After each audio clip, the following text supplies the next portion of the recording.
El mensaje de hoy se llama, no sé si alguno vio esa película ¿Dónde está el piloto? Que se llama ¿Dónde está el Mesías? Ahí está. ¿Y dónde está el Mesías? Vamos al texto.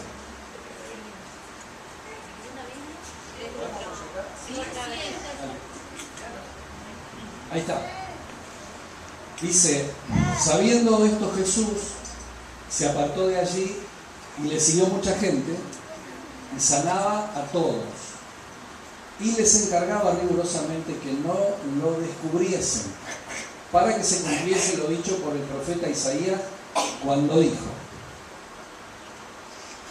He aquí mi siervo, a quien he escogido, mi amado, en quien se agrada mi alma, pondré mi espíritu sobre él, y a los gentiles anunciará juicio. No contenderá, ni voceará, ni nadie oirá en las calles su voz. La caña cascada no quebrará, y el pábilo que humea no apagará, hasta que salga a victoria el juicio, y en su nombre esperarán los gentiles. Amén. Si usted puede ir a su casa y busca este texto, va a ver que anteriormente hay una situación donde a Jesús lo quieren matar, porque él está sanando. Vieron que dice el texto sanaba a todos, y parece que le gustaba más meter el dedo en la llaga a los religiosos, porque sanaba el día sábado, y usted sabe que la ley prohibía toda actividad el día sábado. Entonces los judíos no hacían nada el día sábado. Y como Jesús sanaba el día sábado, tenía problemas con el pueblo de Israel, con el pueblo judío, porque lo juzgaban y le condenaban. Y le decían, no es lícito sanar el día sábado. Y él decía, cuando el día sábado a ustedes se les cae un asno a un pozo, ¿lo sacan? Sí. Entonces, ¿les parece justo que saquen un burro de un agujero y no se pueda sanar a un hermano que está enfermo en el día sábado? Y a veces esas son las cosas, son las contradicciones de la religiosidad. Por eso yo creo que esa fue una de las razones por las cuales Marx dice que la religión es el opio de los pueblos, ¿sí? Porque la religión sin sustancia, la religión sin Dios, es absurda. Como absurdo era que le quisieran prohibir a Jesús sanar en el día sábado. Él en un momento dice: el hombre no fue hecho para el sábado fue hecho para el hombre. Y aquí alguien más grande que Moisés, más grande que Abraham, más grande que el sábado, y él dijo: yo soy el Señor del sábado. Así que si yo estipulé el sábado para el hombre, ¿quién le puede venir con reclamos, no? Al mismo Señor. Hay una situación en la Biblia donde cuando Dios llama a Moisés va a ser el gran legislador de Israel. Dios elige un pueblo, el pueblo de Israel, y dice: no porque seas el más grande, porque más bien sos el más pequeño, no porque seas el más importante, porque más bien sos el más insignificante, pero lo elige como para tratar con ese pueblo y moldearlo para que después sea el pueblo que anuncie el Evangelio. Entonces levanta a Moisés. Este hombre Moisés es el encargado de traer la ley, es el que está 40 días, ¿se acuerda? Ahí en la montaña, donde el Señor en el Sinaí. Entonces trae la ley. Y entre las leyes de convivencia, Dios le decía a su pueblo que no se mezcle con las naciones vecinas. Entonces, que hebreos se casaran con hebreas. Pero el mismo Moisés, que trae la ley, le echó el ojo a una etíope. Le gustó la morocha. Y en un momento aparece, la toma como mujer. Entonces aparece la crítica. Usted imagínese que venga el pastor y diga: esto no hay que hacerlo, y al otro día él lo hace. Entonces, como todo es loco. Y los dos que más lo criticaron fueron María y Aarón, que eran hermanos de Moisés. Y María era la hermana mayor. Entonces se sentía con más derecho. Y empezó a hablar mal de Moisés. Y se levantó una crítica muy grande que llegó hasta los oídos de Dios, ¿no? Entonces el Señor le dice: bueno, haz una cosa, le dice a Moisés: llamame a tu hermana y a tu hermano, sacalos del campamento, que yo quiero hablar personalmente con ellos. Entonces Moisés le dice a María y a Aarón: me dice Dios que quiere hablar con ustedes, así que salgamos del campamento. Habrán caminado bastante y ahí aparece Dios. Y lo primero que les dice, yo hablo a mis siervos los profetas por sueños y visiones. Y ellos eran profetas. Y Dios les hablaba por sueños y por visiones. No así con Moisés, con el que hablo cara a cara, porque él es fiel en toda mi casa. Y les da a entender, yo voy a hablar ahora cara a cara con ustedes por esta única vez. Y le dice a María, bueno, ahora cuando me retire, vos te vas a dar cuenta qué es lo que yo pienso de tu justicia, ¿no? Entonces cuando Dios se retira, María queda leprosa, desde el pelo hasta los pies. Se pudrió todo, dijo María. Quedó totalmente leprosa. Entonces, Dios le da a entender que lo que ellos creían tan justo, y tan obvio, y tan evidente, no era tan así. Porque dice, si yo soy Dios y hablo cara a cara con Moisés, ¿ustedes creen que yo no me di cuenta de lo que le pasaba a Moisés? ¿Ustedes creen que yo estoy ajeno a esto? ¿Ustedes creen que no lo hablamos entre nosotros dos? Entonces, esto lo estoy habilitando yo, que soy Dios. Ustedes me vienen con una ley que yo soy el que inspiré la ley y yo soy el que la puse. Lo mismo hace Jesús con el día sábado. Dice, miren, el sábado fue hecho para el hombre y yo soy el Señor del sábado. Así que no me vengan con ese tipo de reclamo. Y había muchas situaciones en Jesús que generaban incertidumbre. Por eso la Biblia, por ejemplo, dice, él a los suyos vino y los suyos no le recibieron. Ustedes saben que el pueblo judío todavía está esperando al Mesías, ¿sí? No creyó que ese Jesús era el Mesías. El texto comienza diciendo, he aquí mi siervo. Quiero que usted imagine un poquito, y todo el Antiguo Testamento, sobre todo los profetas, hablan de la llegada del Mesías, sobre todo Isaías. Isaías es llamado el profeta mesiánico. Este texto que cita Mateo está en Isaías, para que se cumpliese lo que fue dicho por el profeta Isaías. Entonces Isaías habló mucho de la venida del Mesías, de cómo vendría, cómo sería. Al principio se pensaba que el siervo de Jehová era Israel, era el pueblo de Israel. Después la profecía se va focalizando y se va agudizando y apunta a un Mesías, al advenimiento del Mesías. Hasta el año 400 antes de Jesucristo hay profecía, se levantan profetas. Desde Malaquías hasta Juan el Bautista pasan 400 años donde no hay profecía. Entonces había mucha expectativa en el pueblo de Dios. Sobre todo Malaquías decía, en aquel tiempo derramaré hambre y sed como nunca hubo sobre la tierra, pero hambre y sed de la palabra de Dios. O sea que había hambre y había expectativa. El pueblo estaba sufriendo y estaba en expectativa a la llegada del Mesías. Y yo calculo que cada uno debería tener una idea de cómo vendría el Mesías, ¿no? Cuando alguien espera, cuando alguien está esperando un amigo, o está esperando un hijo, o está esperando conseguir novio, imagina cómo será cuando venga, cómo será cuando estemos juntos. Entonces había mucha expectativa para la llegada del Mesías. Y Jesús no llenó las expectativas de todos. Nosotros estamos viviendo un tiempo donde sabemos que el Señor va a volver, ¿sí? Jesús estuvo en la tierra, Él cumplió su misión, vino para ser nuestro Salvador, vino para ser nuestro Redentor, murió en la cruz, resucitó, envió su Espíritu, pero Él prometió volver, ¿sí? Viene a buscar a su iglesia y estamos cerca. La mayoría de los profetas de este tiempo están diciendo, no solamente los profetas, el que conoce un poco la palabra y ve el cumplimiento de las Escrituras en la historia, estamos cerca de la llegada del Mesías, ¿no? Y dicen, en aquellos tiempos se dirá mucho, aquí el Mesías está acá, está allá, tengan cuidado, dirán, este es el Cristo, este es el Cristo, y estén preparados. Entonces un poco el objetivo mío de traerles esta palabra hoy es que conozcamos un poquito más cómo es el Señor, cómo es nuestro Salvador, ¿sí?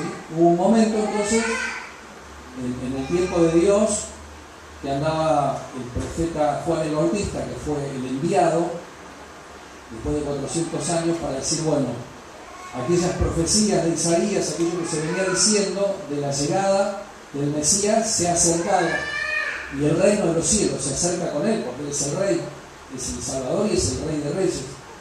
Se ha acercado. Cuando Jesús aparece, él ya no dice se ha acercado, el reino está entre ustedes, ¿sí? Porque está el rey, está el reino.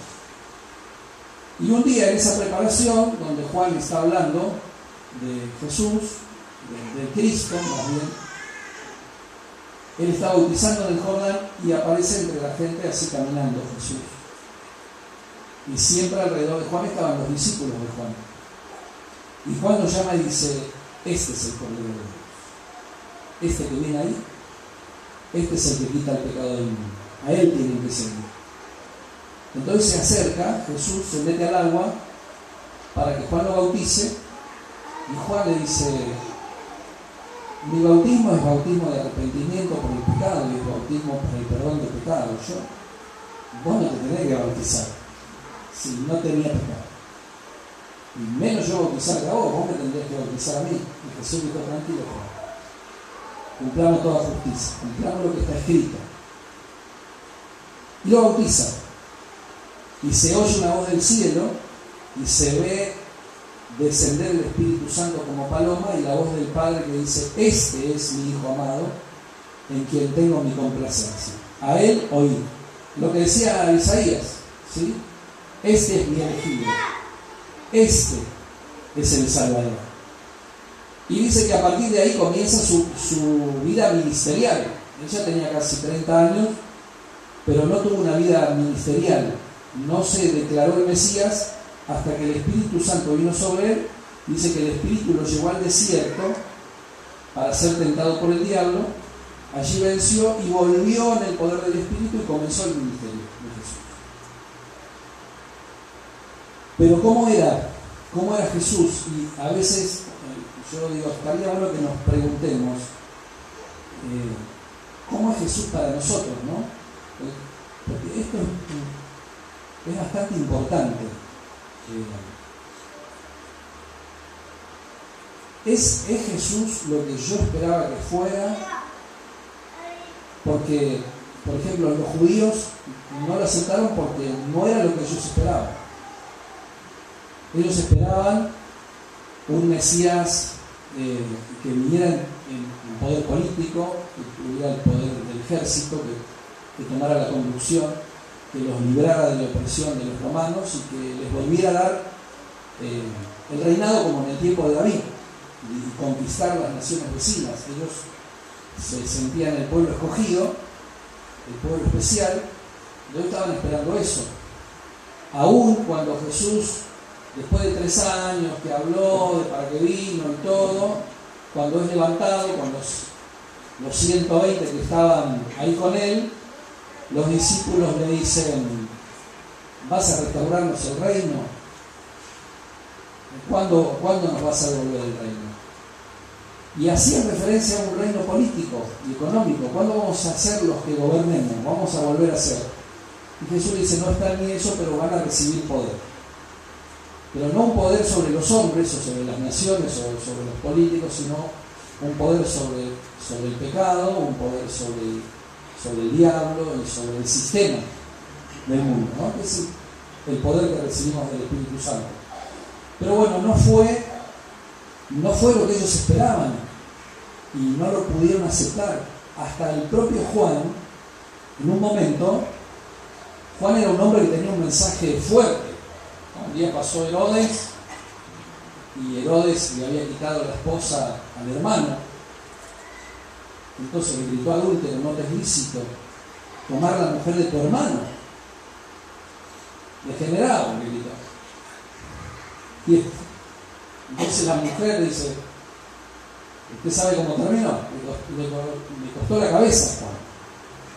sea, no andaba con vueltas Juan para predicar. Él decía, ya está el hacha puesta a la raíz de todo árbol, ya viene el Mesías que va a anunciar juicio y todo árbol que no dé fruto, tiqui, lo cortamos y al fuego. Y apareció Jesús, lleno de gracia, compasivo. Y Juan dice, ¿será este o chico? Tendremos que esperar a otro. Está preso, llama a sus discípulos y le dice, vayan, pregúntenle si es él el que tenemos que esperar o tenemos que esperar a otro. Cuando llegan los discípulos, Jesús, ¿qué está haciendo? Está haciendo lo que dice Isaías. Está sanando a todos los enfermos que venían a él. Los ciegos veían, los paralíticos caminaban, a los pobres les era anunciado el Evangelio, como decía también la palabra de Isaías, cuando él se presentó en la sinagoga y dijo, el Espíritu de Jehová el Señor está sobre mí, me ungió para vendar quebrantados de corazón, traer libertad a los cautivos, los presos a apertura de la cárcel.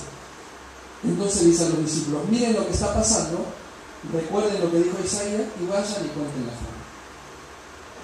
Diciendo, si no pueden creer por como les parece que soy, crean por el cumplimiento de la Escritura. Todo lo que fue anunciado se cumplió en mí. Por eso dice el texto, y lo van a encontrar muchas veces en la Biblia, que Jesús hacía eso para que se cumpliese la palabra. Entonces, uno puede pensar mal y decir, entonces se hacía el Mesías, conocía la Escritura y hacía las cosas para que pensaran que era el Mesías porque se cumplía. Y acá el texto dice algo interesante. Él sanaba a todos, pero les decía rigurosamente que no lo descubran. Que no lo descubran. Él no quería andar haciendo bandera, como diríamos nosotros, ¿no? Para que se cumpla lo que decía Isaías.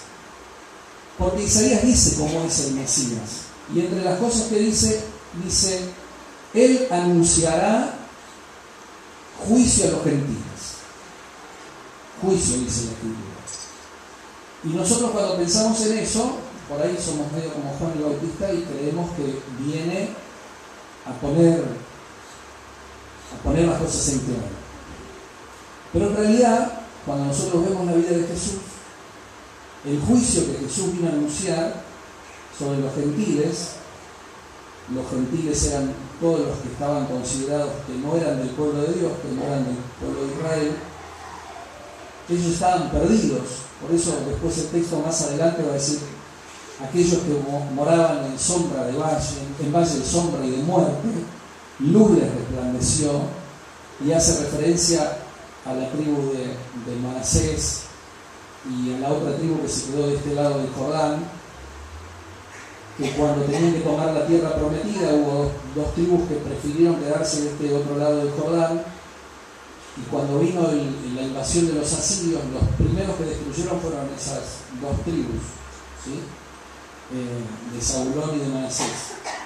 Entonces uno diría, el Señor viene a anunciar libertad y viene a traer la buena nueva primero a esa zona. Y uno por ahí en un pensamiento medio religioso dice, ¿cómo? Primero los desobedientes, ellos fueron los desobedientes. O sea, Dios dijo que conquisten la tierra de Canaán. Josué dice, bueno, no, Dios quiere que conquistemos la tierra de Canaán. Estas dos tribus dijeron, no, nosotros nos queremos quedar acá con nuestras mujeres, nuestros hijos. Dios le dice, dejadlos, pero que vayan primero los hombres a la guerra para conquistar el lugar y después que vivan ahí. No tuvo problemas Dios, lo único que fueron los primeros que fueron destruidos. Pero acá hay un primer pensamiento que uno dice, ¿cómo? Qué rara que es la justicia de Jesús, qué rara que es la justicia de Dios. Y esto era una cosa que le costaba mucho a los judíos. Porque los judíos, como eran el pueblo elegido, el pueblo especial, el pueblo que había recibido la ley, que se había esforzado por cumplirla, que había querido agradar a Dios, que había hecho todos los rituales, que traían las ofrendas como Dios les pedía, ellos se sentían con más derecho que los otros gentiles que ni siquiera tenían ni idea de lo que era Dios. Por eso cuando Jesús se presenta en la sinagoga, el problema no es que él dice, cuando abre el libro del profeta Isaías, dice, el Espíritu de Jehová está sobre mí, lee ese texto y después dice, hoy se ha cumplido esa escritura. Entonces está diciendo, yo soy el Mesías. El lío no se armó por eso. El lío se armó por lo que dijo después, y ya sé que me dirán, y entonces dice, porque muchas viudas había en Israel, pero a Sarepta de Sidón fue enviado Elías, y empieza a dar ejemplos donde la gracia de Dios se extiende, y el plan de Dios va mucho más de Israel, y Dios no considera a Israel el pueblo único, y que la gracia de Dios a través de Jesús va a alcanzar a todos. Es más, después Jesús va a decir, miren, ustedes son tan duros y son tan complicados y no la quieren entender, que las prostitutas y los cobradores de impuestos irán por delante de ustedes hasta el reino de los cielos. Van a entrar primero, porque ustedes se creen que por lo que han hecho merecen la salvación, pero la salvación no la merece nadie, pero el Padre Celestial la quiere regalar a todos los que creen. Entonces usted póngase un poquito en el lugar del judío y va a decir, pero ¿cómo? A mí me costó un montón y a este no le cuesta nada. ¿Sí? Es como cuando uno dice, bueno, al lado de Jesús estaba muriendo un ladrón. Estaba muriendo por ladrón. Y ese mismo día entró al paraíso. No hizo nada. Y le dijo, Señor, si vas a estar en tu reino, acordate de mí. Bueno, hoy mismo vas a estar conmigo. Qué difícil la justicia de la religión. Qué distinto era este Jesús. Miren, la tradición rabínica, en los escritos rabínicos ya está la parábola del hijo pródigo. Ya existía, no la inventó Jesús, pero era distinta. En los escritos rabínicos, no, por ejemplo, no figuraba lo de los chanchos. No decía que el hijo pródigo terminó cuidando chanchos, porque para el judío el cerdo es un animal inmundo. Pero ¿por qué lo dice Jesús?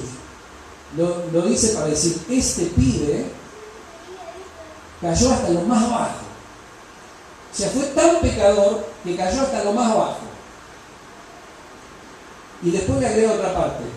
Le agrega, cuando vuelve, en el escrito original decía que cuando vuelve al Padre, el Padre lo perdona y lo recibe como obrero, no más como hijo. Porque él dice, iré a la casa de mi padre, me estoy muriendo de hambre acá, ni los chanchos, ni puedo comer ni lo de los chanchos, le diré a mi padre, he pecado contra el cielo y contra ti. Ya no merezco ser tu hijo, pero recibirme como un jornalero, como un obrero, porque en la casa de mi padre los obreros comen bien. Entonces el padre lo recibe como un jornalero. Y ahí termina la escritura rabínica. Ahora Jesús le agrega que el padre no le golpea en la puerta. Él, fíjese la actitud del padre, ¿no? Dice que lo vio de lejos. ¿Sabe cuándo nos pasa eso? Cuando alguien está esperando con ansia. Y todos los días mira al cielo. Lo vio de lejos. ¿Qué hizo? Salió corriendo. Cuando llegó lo abrazó. El otro venía diciéndole todo el speech que había armado. No lo dejó terminar de armar nada. Mandó a los sirvientes que traigan un vestido nuevo, que le cambien los zapatos, que le pongan anillo y que preparen fiesta porque el hijo estaba muerto y estaba vivo. Va a ver todo eso. Ya estaban rayadísimos la vida de eso.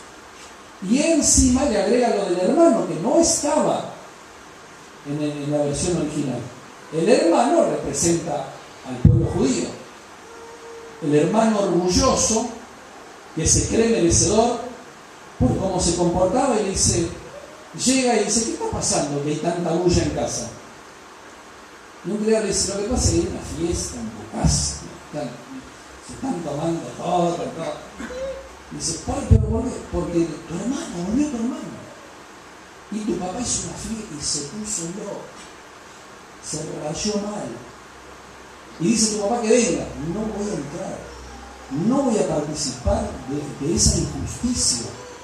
Entonces viene el padre y dice, vení que volvió tu hermano, estaba muerto y ahora vive, dice, estaba perdido y lo encontramos.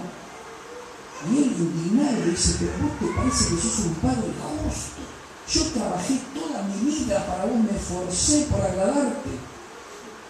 Te cuidé todo, ni siquiera me diste un pollito. para compartir con mis amigos. El padre dice, pero muchachos, si esta es tu casa, vos podías traer a quien quiera, abrir la heladera, servirte, todo lo mío es tuyo. ¿Se imaginan cómo estábamos ahí? Ahora digo, podía haber hecho otra cosa el hermano, ¿no? Veníamos hablando con Omar. Yo creo que si estoy ahí y veo todo eso, yo digo, qué tremendo mi viejo, qué terrible. Mirá lo que hace este desgraciado, le gastó todo y a él no le importa nada la plata, lo único que le importa es el amor por el hijo. Qué bueno tener un padre así, por un día que me mande una magana yo, me va a pasar esto. Y yo hubiera entrado, hubiera agarrado el micrófono y hubiera dicho, vamos a brindar por mi viejo. Tenemos un padre extraordinario. Eso vino a ser Jesús a la tierra. Por eso dice la profecía, Él no andará haciendo alarde, ni voceará, ni gritará. Andará tranquilo. No alzará su voz, no andará, no fue al ejército, no fue a los canales de televisión, no fue a la política, no fue a buscar respaldo económico en ningún lado. Él se metió entre la gente, andaba donde estaba la necesidad. Dice, Él la caña cascada no quebrará, y el pábilo que meare no apagará. ¿Qué quiere decir esto? Veo que a veces cortan la luz, entonces usted se metió una vela por ahí, y prende la vela para que alumbre. Ahora, si la vela se apaga y le queda ese puntito de chispita, ¿vio? Y la luz es una porquería, una baranda. Entonces uno diría, encima que no alumbra, me tengo que bancar la luz del humo. Y a veces nosotros los cristianos, cuando somos religiosos, somos así. Este hermano, que no hace nada, que no sirve para nada, está acá en la iglesia, el área es puro humo, siempre está. Hay que rajarlo, vamos para que caiga el rayo. Que el Señor limpie la iglesia, porque la iglesia del Señor es santa. Y la palabra dice que Jesús no era así. Él no hacía. Y nunca vino a pagar el pábilo primero. Y la calle que está media rara, no sirve, uno la termina de romper. No la va a quebrar. Él en un momento se paró y dijo, ¿ustedes se creen que yo vine a juzgar el mundo? El Hijo de Hombre no vino para juzgar el mundo, vino para que el mundo se salve por él. Que el mundo se salve por él. Que el mundo se salve por él. No vino a ponerle carga a la gente, eso hacen los religiosos. Vino a llevarlas. Por eso él se pudo parar y decir, miren, todos los que estén cansados y trabajados y agotados y desalentados y desanimados, vengan a mí, traigan sus cargas, hagan el mejor negocio de su vida, dejen esa carga pesada, agobiante, y tomen la mía, y tomen mi yugo. El yugo era el palo ese que se ponía entre los cuellos de los bueyes, ¿sí? Entonces tiraban juntos los dos. Y Jesús decía, yo sé que ya no das más, ponete al lado mío y yo voy a hacer lo que pido. Pero la religión, ¿qué hace? Pone cargas, pone demandas, pone exigencias. Mirá, para que Dios te ame, tenés que hacer esto, tenés que hacer lo otro. Por eso era raro el Señor. Era raro Jesús. Él vino a amarnos incondicionalmente, sin condiciones. Y la Biblia dice que nos amó hasta el fin. Él dijo, yo estaré con ustedes todos los días de su vida hasta el final de los tiempos, y Él lo cumple, siempre lo ha cumplido. No veo en ningún lado a Jesús rayado por el pecado. A ver si me entiende esto que voy a decir, porque a veces tengo algunos problemas en algunos lugares porque dicen, este pastor promueve el pecado. Yo no promuevo el pecado, yo digo que el éxito no es no pecar, el éxito es amar, como Jesús nos ama. Y en el amor, a veces uno se equivoca, ¿sí? Pero Dios no tiene rollo con nuestros problemas. Le pongo este ejemplo, usted es padre, tiene hijos. Todo padre quiere tener sus hijos en su casa, sobre todo cuando son chicos. Ahora, supóngase que el chico anda medio alejado de la casa porque se mandó una macana, porque cometió un error. ¿Usted qué es lo que va a querer? Va a querer que venga a su casa, que vuelva a estar con usted, que disfrute de la vida de familia. Y si le dice, bueno, pero papá me mandó, bueno, te has arrepentido, listo, no hay problema. El amor de Dios cubre multitud de faltas. Jesús nunca fue un religioso, nunca fue un religioso. Mire, hoy le decía Omar, ¿a vos te parece, llega Jesús a las bodas de Caná de Galilea y cuando en un momento empieza a sonar la canción de la Mona Jiménez, ¿quién se ha tomado por el vino? Porque digo que se terminó el vino, dice la escritura. Entonces, ¿qué hacemos? Y Jesús convirtió el agua en 600 litros de vino. Ahora yo le pregunto, ¿se habrá mamado alguno esa noche? Ya se habían tomado todo el otro. 600 litros de vino hay que tomarse. ¿Cuántos habría en la fiesta? Algunos se mamó seguro. ¿Quién tuvo la culpa? Jesús. Seguro que le echaba la culpa a Jesús. ¿Qué le quiero decir con esto? Cuando Dios nos crea también con la posibilidad de pecar. Él no alienta el pecado, pero nos crea con la posibilidad de pecar. Él no quiere que nosotros vivamos sometidos con miedo. Quiere que crezcamos. Entonces, cuando a veces a nosotros los pastores nos cuesta, cuando se dan situaciones, sobre todo los obreros, que sucumben ante una tentación o que tropiezan, miren, la Biblia dice tropiezan por causa de la palabra, y hay una palabra en la Biblia que uno quisiera arrancarla y pasarla, porque justo es un problema que tiene uno, y uno dice, no, pastor, yo no puedo, no estoy de acuerdo con esto. Y uno dice, pero yo no lo escribí. Estamos complicados, porque yo no la escribí. Si la hubiera escrito yo lo tacho, lo saco. Pero esto me dijo el Señor. Ahora, todo mandamiento, esto es lo que yo aprendí con el tiempo, ¿no? Todo mandamiento es para nuestro bien. Es para nuestro bien. Siempre. Lo que pasa es que así como la salvación es por gracia, el crecimiento espiritual tiene un precio. Y tiene el precio del amor. Y el precio del amor es el precio de la entrega. Y a veces el precio del sacrificio. Me gustó lo que dijo el hermano cuando habló de esfuerzo. Porque nosotros podríamos levantar la mano en el nombre de la gracia y decir, no, hermano, yo vivo por gracia, no vivo por esfuerzo.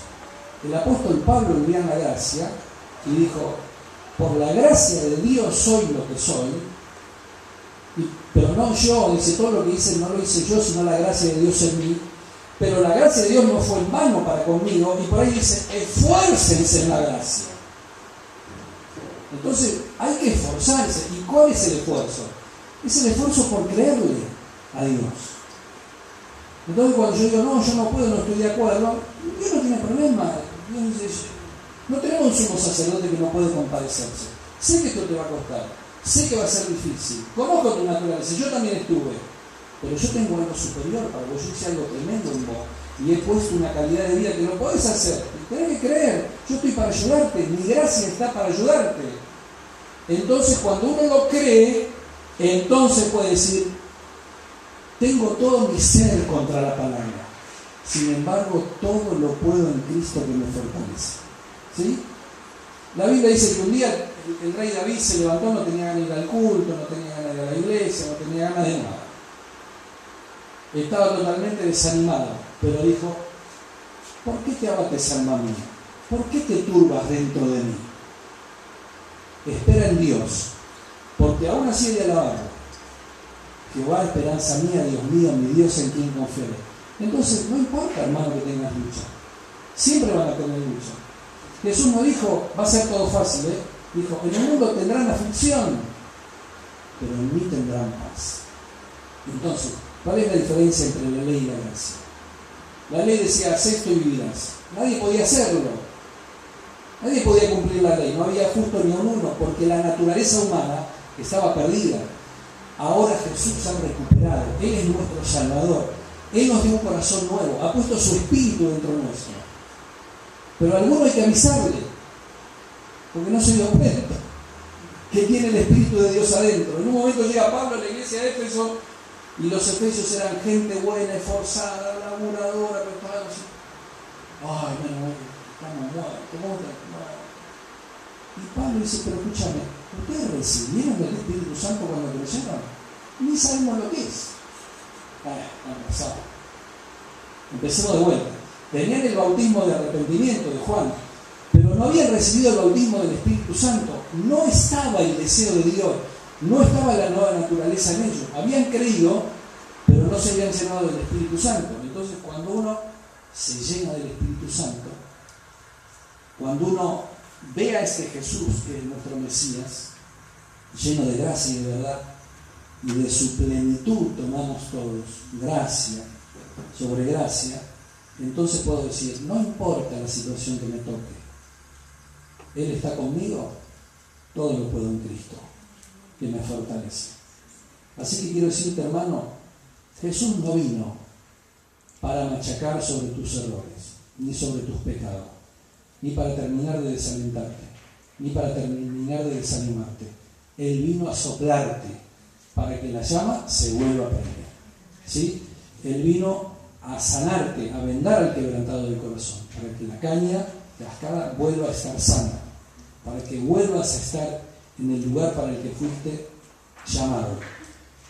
La fe y la religión no depende de lo que yo haga para Dios, depende de lo que yo deje que Dios haga por mí, de cuánto sea capaz de creer. Usted póngase a pensar, los momentos más gloriosos de su vida son cuando usted le creyó a Dios. ¿Sabe cuántas veces como pastor me ha tocado ministrar a hermanos que venían así y decían, bueno, pastor, no damos más, listo, tiramos la toalla, que sea lo que Dios quiera? Amén, por fin, porque hasta acá nunca fue lo que Dios quiso. Ustedes probaron de acá, probaron del otro, intentaron, se esforzaron, lucharon, pero no dejaron de ser lo que Dios quiera. Y oh casualidad, cuando dejan que sea lo que Dios quiere y confían, la cosa se arregla. Se arregla a la manera de Dios.